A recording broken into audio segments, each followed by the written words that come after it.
G'day. As an F1 photographer who shot 147 races, I'd like to share with you 15 things that you must see in Formula One. These are in no particular order. I shall start with the Monza track invasion. There are few crowds as passionate as the Italian crowds, and when they bring their huge big Ferrari flags and invade the track after the Monza GP, it is a sight to behold. It's best viewed from the paddock club or from the grandstand on the other side of the track. And when it comes to track invasions, there are none better. Maybe Brazil rivals it. Australia was pretty good when they allowed it, as was Silverstone, but these are becoming a thing of the past, so I suggest you get in while you can and get to Monza. Eau Rouge, my gosh, it is the absolute mightiest corner that we go to. Words can't explain it.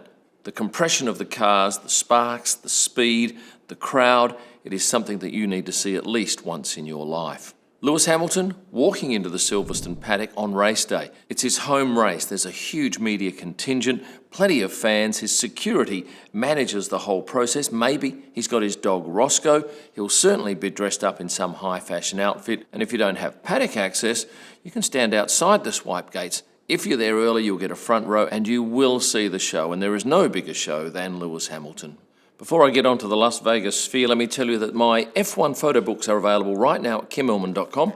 This is the Monster Special Edition, 4 kilograms. But if it's too big or out of your budget, get the small mini coffee table version or the 2025 calendar with my best picks from 2024. Where? The shop at kimmelman.com. Yes, the Las Vegas sphere. It is quite magnificent when the cars are racing past it. In fact, it's almost the star of the Las Vegas Grand Prix. Not only is it a great sight, it's the entertainment area, so you get to see concerts, there's free food, and a good bunch of people eager to have a good time. Something I think every fan should aim for is the first day of testing each year. At the moment, we test in Bahrain, and on that first day, there's huge excitement about all the drivers coming in their new colours and outfits. They're chatty. You can actually spend some time with them if you're lucky enough to get a ticket. And the paddock is one of the best that we have in Formula One. How you actually get a ticket that includes paddock access for testing, I'm not sure, but I do see plenty of fans in there, so it's obviously possible. And number 6, the Ayrton Senna Memorial.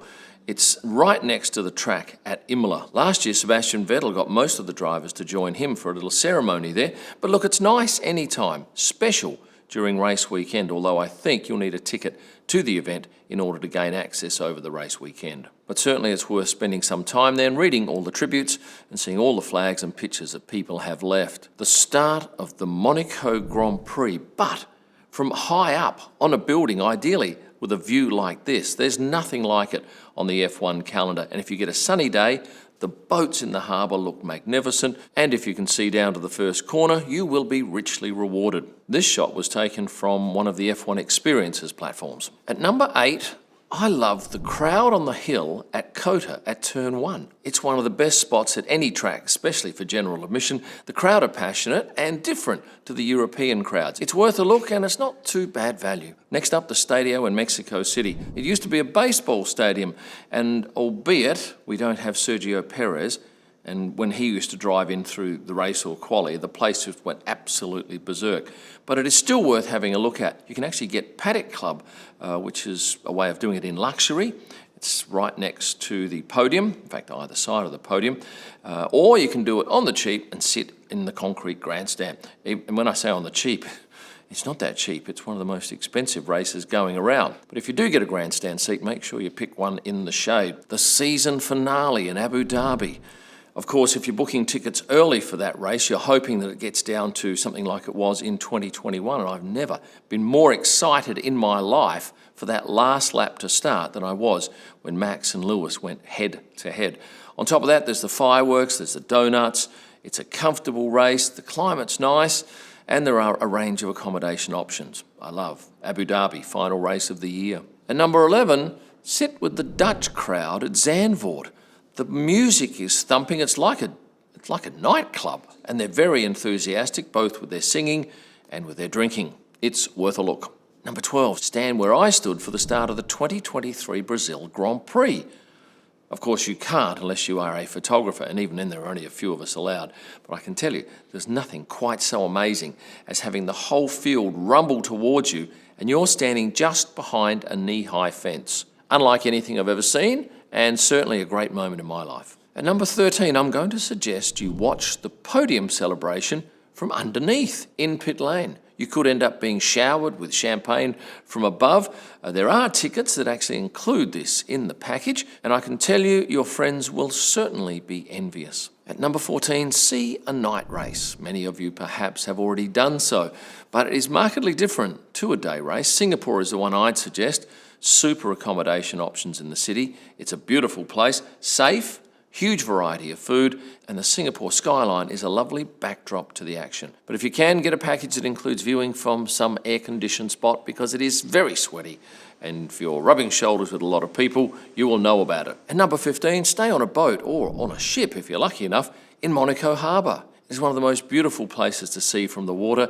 I've actually stayed on a couple of boats, and they're moored right up against the track, so you don't even have to leave your boat to watch the race. But perhaps the real allure of staying on a boat is the social side of things, because at night, the streets of Monaco are opened up again to general traffic, both car and foot traffic, and the sights you see are absolutely phenomenal. It is such a lovely place at night, and if you go down to La Rascasse, which is, second last corner, it's a full-on nightclub, crazy night out. And to be sure that when you're staying on a boat in the harbour, you are part of the show. Now, as a reward for getting through the 15, I've got 3 more for you. The Melbourne Walk. Go and see it once in your life. It's an amazing chance to meet most of the drivers, enjoy an amazing atmosphere, and it is pretty much unique. I know Austria has their green carpet, but it's not as established or as good, I think, as Melbourne's Melbourne Walk. But a word of warning, you will need to get there very early to get up the front, and you will have plenty of standing around to do. And if you can't get there early, hang around late in the day, because that's often when the drivers are a bit more relaxed. They come out in perhaps a 1 or 2 hour window instead of in the morning, which could be anywhere up to 4 hours. And I believe it's accessible to anyone with a ticket to the race. The second of your 3 extras, see a celebration in pit lane. Now, typically, you'll probably have to do this from the track, but there are certain tracks where they'll allow you on the track after the race. And if you can hang around long enough to see Max out there with the Red Bull crew, or Lando with the McLaren crew, or anyone else, it's worth hanging around for. Often, the drivers will come over to the fence as well. You may get your selfie or your autograph that you've been wishing for many years by simply doing that. And also, there's an opportunity to view it from the grandstand on the other side of the track if you have binoculars or perhaps a long camera lens. And the final must-see thing for Formula One, for this video anyway, is the pre-race grid. It is hectic with drivers, with cars, celebrities, media. Some tracks, like at Monaco, you can't move. It's so darn tight. Of course, getting access to the grid is, well, it's not impossible, but you need to be someone of influence, a celebrity perhaps, known to a team, or perhaps you bought a very expensive package. But if you're out there standing behind the drivers when they sing the national anthem, you'll know you're very much alive. I get to do it every race, and I never take it for granted. So that's 15 things you must see, plus 3 extras. Now, I'm going to give you 3 that you need to avoid at all cost. The first is the Friday night traffic leaving the Mexico City Grand Prix. What took 22 minutes to drive from the city to the track, on Friday night takes an hour and a half to 2.5 hours. And it is not pleasant. Number 2, the downpours in Brazil. They can be horrendous, and they come on quickly, albeit it's thankfully not cold, but most uncomfortable. Oh, I guess on the plus side, if it's during a session or a race, it does add another exciting element to that race. And the final thing to avoid are seats in grandstands in the middle of a straight. Why? Well, yes, they go past you fast, but that's all you see. If you're at the start of the straight, that is on a corner, you may see some action there, overtakes and spins or whatever. And if you're at the end of the straight, you're every chance to see an overtake, especially if it's a long straight like Baku. Now, before you head off to grab one of my F1 photo books, this super very heavy 100-page version, or this 24-page much lighter version, or a calendar from the shop at kimelman.com, please hit the like button and subscribe if you haven't yet done so. I will be very grateful. Thanks for watching, and stay passionate. The crowd are passionate, although leaving the Mexico. The first is the